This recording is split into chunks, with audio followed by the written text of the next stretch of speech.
অনেকদিন পর আমি বর আর বোনু আমরা তিনজন মিলে বেরিয়েছি একটু রাতের বেলায়। এখন যাব হচ্ছে ওই অ্যাক্রোপলিসের ওই দিকটাতে। চলে এসেছে অ্যাক্রোপলিসের ডান দিকে সাইডে, যেখানে ফুড স্টলগুলো বসে। যে প্রথমে নিয়েছিলাম এই দোকানটা দিয়ে 1 প্লেট স্টিম মোমো, আর এই যে আমার বর আর এই যে আমার বোনু দুজন মিলে রাস্তায় বেরোলে শুধু পাগলামি করতে থাকে।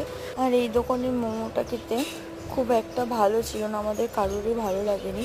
তো তারপর এই ফুড স্টলটাতে গিয়ে নেওয়া হয়েছিল 1 প্লেট চিকেন পপকর্নটা খেয়ে নেওয়ার পর দুই বোন মিলে একটু দিয়ে দিলাম পোস্ট। তারপর নিয়েছিলাম একটা রাইস আর চিলি চিকেনের কম্বো। এই দোকানটা দিয়ে খেতেও খুব ভালো ছিল। কম্বোটার প্রাইস নিয়েছিল 100 টাকা।